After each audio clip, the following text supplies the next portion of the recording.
హల్లెలూయా, హల్లెలూయా. ఈరోజు friendship day అంట కదా, ఎంతమంది తెలుసు? సరే, మీ అందరికీ హ్యాపీ ఫ్రెండ్షిప్ డే. నాకెవరు చెప్పరా? కొంచెం గట్టిగా చెప్పాలి. మీ నోరు మీ చెవికిన పడితే మీ మాట నాకిన పడాలి. చాలాసార్లు చెప్పుకున్నాం స్నేహితుల రోజు గురించి, స్నేహితుల దినం, స్నేహితుల రోజు గురించి చాలాసార్లు చెప్పుకున్నాం. ఆ తెలుగులో దినం అనే వస్తుంది. మనకి దినం అంటే చచ్చిపోయిన తర్వాత తీసుకునే దినం గుర్తొస్తుంది ఎక్కువ శాతం. కానీ దినం అనే మాటలో చాలా అర్థాలు ఉన్నాయి కదా. నాకు ఒక ఆయన, ఒక పాస్టర్ గారు మెసేజ్ పెట్టాడు. రోజు పొద్దున్నే పెడతాడు. ప్రైజ్ లార్డ్ పాస్టర్ గారు, గుడ్ డే అంటాడు ఆయన. ఏ దినం అంటది? మంచి దినం. ఈరోజు నీకు మంచి దినం, శుభదినం అంటాడు ఆయన. ఆయన చాలా రోజులు పెట్టాడు అట్లా. నేను కూడా పెడతానే ఉండేది. తర్వాత ఎందుకు ఆయన ఆగిపోయి నేను ఆగిపోయాను. ప్రైజ్ లార్డ్, గుడ్ డే అంటాడు అంతే. సరే, లూకా సువార్త 16వ అధ్యాయము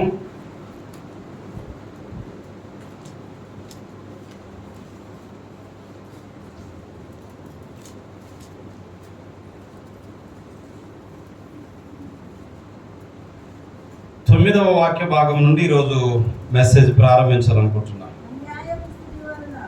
అన్యాయపు సిరి వలన మీకు స్నేహితులను సంపాదించుకొనుడి. దేవునికి స్తోత్రం కలుగును గాక. హల్లెలూయా, హల్లెలూయా. మరొకసారి దేవాది దేవునికి నా నిండు వందనాలు. ప్రభువైన యేసుక్రీస్తు వారికి నా నిండు కృతజ్ఞతలు, స్తోత్రాలు చెల్లించుకుంటున్నాను. అదే రీతిగా దేవుని పిల్లలైన మీ అందరికీ నా హృదయపూర్వకమైన సంతోషకరమైన శుభాలు తెలియజేస్తున్నాను. దేవుడు మనందరినీ దీవించునుగాక. ఆమేన్. హల్లెలూయా. శబ్దం గట్టిగా హల్లెలూయా, హల్లెలూయా. ఈ ప్రపంచంలో కొన్ని స్పెషల్ డేస్ అప్పుడప్పుడు పెడుతూ ఉంటారు. మదర్స్ డే అని, లవర్స్ డే అని, ఫాదర్స్ డే అని, ఇలా కొన్ని ప్రత్యేకమైనటువంటి రోజులను జ్ఞాపకం చేస్తూ ఉంటారు. దాని గురించి కొంచెం వీక్లీపీడియా అని ఉంటుంది, కొంచెం చరిత్ర ఉంటుంది. అక్కడక్కడ కొన్ని విషయాలు నేను చదివాను. చదివినప్పుడు పెద్దలు, మేధావులు వ్రాసిన విషయం ఏంటంటే, ఒక విషయం ఇది ప్రపంచమంతా తెలియాలి. ఏంటట? ఒక విషయం ప్రపంచమంతా తెలియాలి. ఇది ప్రపంచానికి అవసరమైనది. ఇది మంచి విషయం అనుకున్న దానిని చేస్తూ ఉంటారు. అలాగా చాలా చాలా చాలా కార్యక్రమాలు ఉన్నాయి. అసలు అవన్నీ జ్ఞాపకం చేసుకుంటే సంవత్సరం అంతా ఖాళీ ఉంటుందో ఉండదో కూడా తెలియదు. అన్ని రకాల క్రికెట్ ప్రారంభించిన రోజు, రాజకీయం ప్రారంభమైన రోజు, ప్రపంచంలో డబ్బు మొదట కనిపెట్టిన రోజు, వ్యాపారం ప్రారంభమైన రోజు, ఇలా చాలా ఉన్నాయి. మనం అన్నిటినీ చేయలేము, చెప్పుకోలేము. మనకు వాక్యానుసారమైనవి, అవసరమైనవి మనం చెప్పుకోగలుగుతాము. అవి చెప్పుకోవడం వలన మనకు ఆత్మీయ క్షేమం ఉన్నది. స్తోత్రం చేద్దాం. హల్లెలూయా. మంచిది. ఈరోజు స్నేహితుల రోజు. దినం అనే దానికంటే రోజు అనేది బాగుంది. దినం అంటే కొంతమంది నవ్వుతారు, వాళ్ళకి ఆ దినమే గుర్తొస్తుంది. ఈ దినంలో ఉన్న వాల్యూ ఆ దినానికి పోలుస్తున్నారు. సరే, ఆ దినంకి వెళ్ళి పోన్లే, నాకు చాలా మాటలు వస్తాయి. మళ్ళా అవి ఎట్టి తగ్గుతాయో తెలియదు. మరి దరిదాపు స్నేహం అనేది భూమి మీద రకరకాలుగా ఉంటుంది. ప్రతి ఒక్క వ్యక్తికి, చిన్న పిల్లలు, ఇంత చిన్న చిన్న పిల్లలు స్కూల్కి వెళ్తూ ఉంటారు. ఇప్పుడు రియాన్ ఆ సైజు ఆడు చిన్నోడు గారు పేరు గుర్తు చేస్తాను, రాజుల పిల్లలు. ఈ సైజులో ఉన్న వాళ్ళకు కూడా ఫ్రెండ్స్ ఉంటారు. ఫ్రెండ్స్ ఆ స్కూల్లో వాని క్లాస్లో ఒక 20-30 మంది ఉంటే ఆ 20-30 మందితో ఫ్రెండ్షిప్ చేయలేడు. ఒక 2, 3, 4, 10 మంది ఎంతో కొంతమంది ఉంటారు. ఇంకా కొద్దిగా పెరుగుతున్న కొలది ఈ ఫ్రెండ్స్ పోతారు, కొత్త ఫ్రెండ్స్ వస్తారు. క్లాసులు మారుతూ ఉంటే ఒక క్లాస్ ఫెయిల్ అయినోడు, దూరం అయినోడు, ఊరు వెళ్ళిపోయినోడు మిస్ అవుతూ ఉంటాడు. కొత్త ఫ్రెండ్స్ వస్తారు. ఇంకా కొంతకాలానికి కొత్త ఫ్రెండ్స్ వస్తారు. ఊర్లు మారుతుంటే ఫ్రెండ్స్ మారుతూ ఉంటారు. కాలం మారుతూ ఉంటే, వయసు మారుతూ ఉంటే ఫ్రెండ్స్ మారుతూ ఉంటారు. మా సోదన దగ్గరికి వెళ్తే ఒకరోజు ఆ పార్కు తీసుకెళ్ళారు. అక్కడ నన్ను పార్కు తీసుకెళ్తే అక్కడ రిటైర్మెంట్ ఉద్యోగులంతా ఒక్కడ కూర్చున్నారు. ఒకడు పాడుతున్నాడు, ఇంకొకడు కవిత్వాలు చెప్తున్నాడు, ఇంకొకడు వేరే వేరే డైలాగులు వేస్తున్నాడు. మొత్తం ముసలోళ్ళే. ఒక పనులుడిపోయిన ఒకడు, కుంటోడు ఒకడు, బట్టతలోడు ఒకడు, సరిగా నడవలేని ఒకడు. వాళ్ళ మధ్యలో మామూలు చూసుకోలేరు వాళ్ళు. ఇప్పుడు జెన్జీ కంటే సిజేపీ కంటే స్పీడ్ ఉన్నారు వాళ్ళు. కాక్రోచ్ జనతా పార్టీ వచ్చింది కదా, యూత్ బ్యాచ్ కంటే యాక్టివ్గా ఉన్నారు. మా సూజన్ ఏమో, మా కార్తీక్ సూజన్ అటు వెళ్ళారు. మా పాశ్రమ వాళ్ళతో పోయింది. నేను మా పాప మనవరాల్ని చిన్నది, బాగా ఇంకా చిన్నది ఎత్తుకొని నేను వాళ్ళు గమనిస్తా ఉన్నా. బిడ్డ వాళ్ళు ఇంట్లో అంత ఆనందంగా, అంత హ్యాపీగా అన్ని, మన మాటలో చెప్పాలంటే అన్ని కథలు పడతా ఉంటారా? పడరు. స్నేహితుల మధ్య వారు మనసు విప్పి మాట్లాడుకుంటున్నారు, మనసు విప్పి మాట్లాడుకుంటున్నారు, మనసు విప్పి పాడుకుంటున్నారు, మనసు విప్పి ఆడుతున్నారు, పాడుతున్నారు, ఎగురుతున్నారు. కొంతమంది వీడియో తీస్తున్నారు వాళ్ళే. నేను అక్కడికి వెళ్ళాను. ఒక ఆయన పక్కన కూర్చున్న, మెల్లిగా కూర్చొని, ఏంటంకులు బాగా జోసుగా ఉన్నారన్నా. మేము జోసుకుండేది ఇక్కడే అన్నాడు ఆయన. ఇట్లా ఏమన్నా చేస్తే పిల్లలు నోరు అంటారు, బాగా ఓవర్ చేస్తున్నాం అంటారు. కూరగాయలు పోయిబ్రహ్మంటే చేత కలగని ఇక్కడ గంతులు వేస్తున్నాం అంటది భార్య. ఏవేవో ఉంటాయి. మా హ్యాపీ అంతా ఏంటంటే ఎప్పుడెప్పుడు వస్తారు అక్కడ, మేము డైలీ కలుస్తాం, ఇక్కడ రోజు వస్తాం. ఈ ఆనందమే మమ్మల్ని ఎక్కువ రోజులు బ్రతికిస్తుంది. ఒక సంబంధంగా వాళ్ళు చెప్పే మాట అంటే వాళ్ళ స్నేహం వాళ్ళకి ఆనందాన్ని ఇస్తుంది. స్తోత్రం కలుగును గాక. వాళ్ళ స్నేహం వారికి ప్రోత్సాహాన్ని ఇస్తుంది. స్తోత్రం కలుగును గాక. వాళ్ళ స్నేహం వాళ్ళకి బలాన్ని ఇస్తుంది. స్తోత్రం కలుగును గాక. సరే, ఇక్కడ యేసయ్య చెప్పిన మాట, ఈ స్టోరీ అంతా యేసయ్య చెప్పాడు. స్టోరీ అనొచ్చు, ఈ విషయం అంతా యేసయ్య చెప్పాడు. అక్కడ చాలా విషయం ఉంది, కానీ అక్కడ మనం చదివిన వాక్యంలో ఒక మాట ఉంది, అన్యాయపు సిరి వలన ఏం సంపాదించాలట? సిరియా, స్నేహితులు సంపాదించండి. స్నేహితుల్ని సంపాదించండి అంటే దాని అర్థం స్నేహితులు ఉండాలని చెప్పాడా, ఉండొద్దని చెప్పాడా? ఏ వయసులో ఉన్న వారికైనా ఎవరుండాలి? స్నేహితులు ఉండాలి. మీకు ఎంతమంది ఉన్నారని అడగను, ఉన్నారా లేరని అడగాలి, కానీ మీరే తెలుసుకోండి. స్నేహితులు అనే వాళ్ళు ఉండాలి మనకు. స్తోత్రం కలుగును గాక. అయితే ఆ స్నేహితులు ఎలాంటి వారై ఉండాలి అనేది నేర్చుకుందాం. స్నేహితులు ఉండాలి అనేది దేవుడు చెప్పిన మాట. దేవుడు ఏమన్నాడంటే డబ్బు సంపాదించండి అల్లే, మీ డబ్బు ఖర్చు పెట్టి అయినా ఎవరు సంపాదించుకోండి? స్నేహితులు సంపాదించుకోండి. బా, ఎంత విలువైన మాట చెప్పాడు. అంటే డబ్బు ఎక్కువ అని చెప్పాడా, స్నేహం ఎక్కువ అని చెప్పాడా? స్నేహం ఎక్కువ. అయితే ఈ స్నేహితుల్లో చాలా రకాల స్నేహితులు ఉన్నారు. ఈరోజు చెప్పుకోవడానికి అదంతా అవదు, కానీ కొంత చెప్తారు. చాలా రకాల స్నేహితులు ఉన్నారు, రకరకాల స్నేహితులు ఉన్నారు.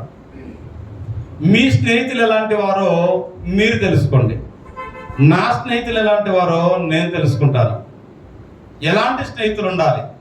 ఇక కొంతమంది అయితే ఇక సింగిల్ జెంటిల్ మ్యాన్ అంటారు. సింగిల్, స్నేహితుడు లేడు. ప్రసంగి గ్రంథంలో ఉంటుంది, చిలికాడు లేడు, స్నేహితుడు లేడు, వానికి ఎవడు లేడట. వాడు తల్లి గర్భం నుండి ఎలా వచ్చాడో అలాగే వెళ్ళిపోతాడు. వాడు ఏమి స్థాపించడు భూమి మీద. వాని కడుపే వాని దేవుడు, వాని జేబే వాని దేవుడు, వాని తిండే వాని దేవుడు, వానికి వాడే సర్వం. ఇక వానికి ఇంకెవడు ఉండడు. భార్య ఉండదు, బిడ్డ ఉండదు, స్నేహితుడు ఉండడు, బంధువు ఉండడు, ఎవడు ఉండడు. Single, solo. కానీ దేవుడు అలా చెప్పట్లేదు. దేవుడు ఏం చెప్తున్నాడంటే, మీరు స్నేహితులను ఏదో ఒకటి చూపించాను కనుక ఒక స్నేహితులను అనుకోకండి సుమా, స్నేహితులను అన్నాడు. ఎంతమంది అయినా మంచి స్నేహితులు సంపాదించుకోండి అని అర్థం. దేవునికి మహిమ కలుగును గాక, దేవునికి మహిమ కలుగును గాక. సామెతల గ్రంథం 17వ అధ్యాయం 17వ వచనం చూడండి.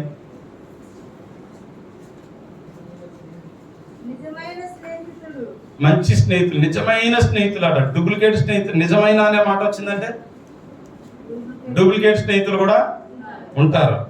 స్నేహం పేరుతో మోసం చేసేవారు కూడా ఉంటారు. స్నేహం పేరుతో అన్యాయం చేసేవారు కూడా ఉంటారు. నిజమైన స్నేహితులని సంపాదించుకోనండి. నీ స్నేహితుడు నిజమైన స్నేహితుడా, డూప్లికేట్ స్నేహితుడా తెలుసుకోనండి. పరీక్షించండి. స్నేహితుల మధ్య కూడా ఎన్ని జరుగుతున్నాయండి ఈ మధ్యన. స్నేహితుల మధ్యన చిన్న చిన్న మాటలకి, చిన్న చిన్న వాటికి అవి ఆ స్నేహాలు నిజమైనవి కావు. మొన్న ఒక వీడియో చూశాను. అంటే ఇంతకుముందు పుస్తకం చదివానని చెప్పేది, ఇప్పుడు పుస్తకాలు పోయినాయి. మొత్తం ఏమొచ్చినాయి, ఇక ఈ పుస్తకాలు చదివే టైం లేదు మనకి. పుస్తకాలకు మించిన కథ వచ్చేసింది. అప్పుడు కేవలం అక్షరం ఉండే, తర్వాత ఆడియో వచ్చింది, తర్వాత ఇప్పుడు ఆడియో వీడియో వచ్చింది. కాబట్టి ఇప్పుడు వీడియో చూసానని చెప్పాల్సి వస్తుంది.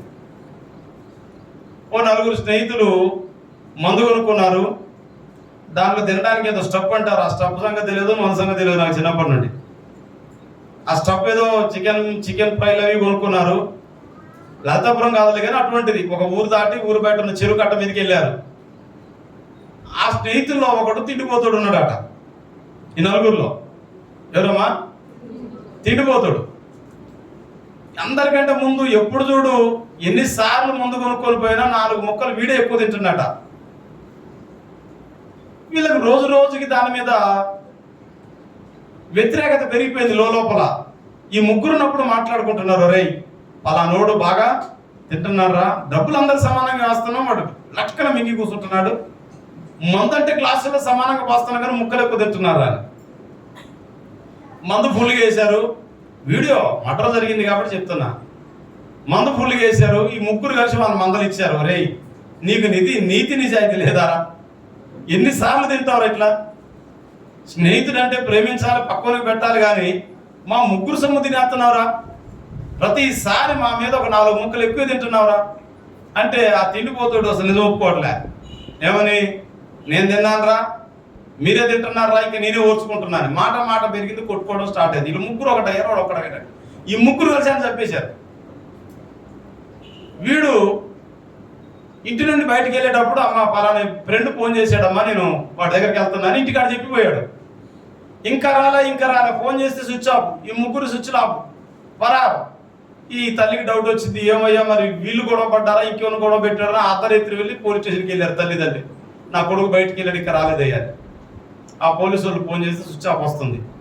స్విచ్ ఆఫ్ అయినా కూడా ఫోన్ ఎక్కడుందో తెలుసుకోగలిగిన టెక్నాలజీ ఇప్పుడు వచ్చింది. వెంటనే పోలీసు వాళ్ళు చూస్తే వీడి సెల్ ఏనే ఉంది, వీడు చెరువు కట్టగానే ఉన్నాడు. ఆ ముగ్గురు మాత్రం పారిపోయారు. వాళ్ళకి డౌట్ వచ్చింది, ఏదో జరిగిందని ఆ పోలీసులు తల్లి ఎక్కించుకుని వెళ్ళారు. చూస్తే నీ కొడుకు నా కొడుకు చంపేశారు. ఎవరు చంపారా ఏంటంటే వీళ్ళు ముగ్గురు ఎందుకు స్విచ్ ఆఫ్ ఎందుకు పారిపోతున్నారని దాన్ని చెక్ చేస్తా ఉంటే వాళ్ళు తెలిసిపోయింది పలానా చంపేశారని. దేనిలో వచ్చినది? స్నేహంలో వచ్చింది. ఆ స్నేహంలో నిజమైన స్నేహితులు కాదు. స్తోత్రం కలుగును గాక. హల్లెలూయా. స్నేహితుల మధ్య స్నేహం ఎలా ఉండాలంటే అది ఈక్వల్ గా ఉండాలి. ఎలా ఉండాలి? ఇక్కడ ఏం మిస్ అయింది? ఈక్వాలిటీ మిస్ అయింది, సమానత్వం మిస్ అయింది. ఆ స్నేహంలో ఎప్పుడైతే సమానత్వం మిస్ అయిందో ఆటోమేటిక్గా అది దూరం అవుతుంది, అది ప్రమాదకరంగానైనా మారుతుంది. కాబట్టి సామెతల గ్రంథం దేవుడు రాయించిన మాట 17వ అధ్యాయం 17వ వచనం చెప్తా ఉంది. నిజమైన స్నేహితుడు విడవక ప్రేమించును, అట్టివాడు దుర్దశలో కూడా సహోదరునిగా, ఒక సంత అన్న తమ్ముడు ఎలా సహాయకరంగా నిలుస్తాడో నిజమైన స్నేహితుడు కానీ స్నేహితురాలు కానీ అన్ని సమయాలలో నిన్ను ప్రేమించగలిగిన వాడు నిజమైన స్నేహితుడు. అన్ని సమయాలలో ఒక బాధ వచ్చింది, ఈ సమయంలో వెళ్ళి మందలించాలంటే నాకు 100 రూపాయలు ఖర్చు అవుతుంది, అక్కడికి వెళ్తే 100 ఇవ్వాలి, వాడు బాగా రోడ్డు మీదకి వచ్చినాక మందలిస్తానేటువంటి స్నేహితుడు కాదు, డూప్లికేట్ స్నేహితుడు. ఒక కష్టం వచ్చింది, ఈ సమయంలో ఇంటికి వెళ్తే 10,000 ఒప్పడిగేటట్టుంది, కాబట్టి ఈ సమయంలో నేను అతనికి ఎంత దూరం ఉంటే అంత మంచిది, ఆమెకి ఎంత దూరం ఉంటే అంత మంచిది అనుకునేవాడు నిజమైన స్నేహితుడు కాదు. బంధువై ఉండొచ్చు, ఆత్మీయుడై ఉండొచ్చు. స్నేహితుడు అనే మాటకున్న వాల్యూ చెప్తుంది బైబిల్. దుర్దశలో దుర్దశ, కష్టం, కన్నీళ్లు, వేదన, ఇరుకుల ఇబ్బందులు, సమస్యలు, నిజంగా ఈ సమయంలో నాకు ఎవరు సహాయపడతారా అనేటువంటి ఎదురు చూసేటువంటి రోజు ఆ టైము. ఆ సమయంలో ప్రియమైన దేవుని బిడ్డలారా, ఎవరైతే నీ పక్షాన్ని నిలబడడానికి లేదా నీవు కూడా ఎవరి పక్షాన్ని నిలబడడానికి ఇష్టపడతావో అక్కడే ఉంది నిజమైన స్నేహం. దేవునికి స్తోత్రం కలుగును గాక. యేసయ్య చెప్పాడు, మీరు స్నేహితుల్ని సంపాదించుకోనండి. ఏం సంపాదించుకోవాలట? మనం ఏం చెప్తాం, అమ్మా ఆరోగ్యం ఉండగానే 4 రాళ్ళు కనుక వేసుకోవాలన్నప్పుడు ఇప్పుడు అందరూ కిడ్నీలు వేసుకుంటారట. కిడ్నీలో రాళ్ళు వచ్చినాయంటే కిడ్నీలో రాళ్ళు వేసుకుంటారని కామెడీలా చేస్తా ఉంటారు. ఆరోగ్యం ఉండగానే 4 పైసలు సంపాదించుకోమా, ఆరోగ్యం ఉండగానే చేసుకోమా అని ఈ కాలంలో మనుషులు చెప్తున్నారు. చెప్పడం మంచిదే, ధనం వ్యర్థం చేయొద్దని చెప్పడం తప్పే లేదండి. నాకు తెలిసి అది కూడా తప్పు కాదు. కానీ దేవుడు చెప్పే విలువైన మాట ఏంటంటే, ఒకవేళ నీ రూపాయి 10 రూపాయలు ఖర్చైనా, నీ రూపాయి ఖర్చైనా నీ కొరకు ఒక విలువైన స్నేహితుని, అమూల్యమైన స్నేహితుని, నీ కొరకు ప్రాణం పెట్టగలిగిన స్నేహితుని, నీ కొరకు కష్టంలో నీ కొరకు నిలబడగలిగిన ఒక మంచి స్నేహ బంధాన్ని నువ్వు సంపాదించుకో అని దేవుడు చెప్తున్నాడు. హల్లెలూయా. అందులో ఎటువంటి స్నేహితుడు కావాలి అని అంటే, మొదటిది చూసాం మనం, ప్రేమించే స్నేహితుడు. ప్రేమించే స్నేహితుడు. ప్రేమ గురించి చాలాసార్లు చెప్పుకున్నాం మనం. ప్రేమ సహించును, ప్రేమ ఓర్చుకును, ప్రేమ డంబముగా ప్రవర్తించదు, ప్రేమ అమర్యాదగా నడవదు. స్నేహితుల మధ్య అరే మాట ఉంటుంది సహజంగా. నాకు ఒక 2-3 స్నేహితులు ఉన్నారు. నేను వాళ్ళని అరియాను, వాళ్ళు నన్ను అరియాను. మరికొంతమంది స్నేహితులు ఉన్నారు, నేను వాళ్ళని పేరు పెట్టి పిలుస్తాను, వాళ్ళు నన్ను అరే అంటారు. మరికొంతమంది స్నేహితులు ఉన్నారు, నేను వాళ్ళని అరే అంటాను, వాళ్ళు నన్ను పాచిగా ఉంటారు. రకరకాలుగా ఉన్నారు. ఏమండి, స్నేహంలో గౌరవం, రెస్పెక్ట్, మంచి మర్యాద, ఇలాంటి స్నేహం అది అవసరమైనది దేవుడు చెప్పాడు. దేవునికి స్తోత్రం కలుగును గాక.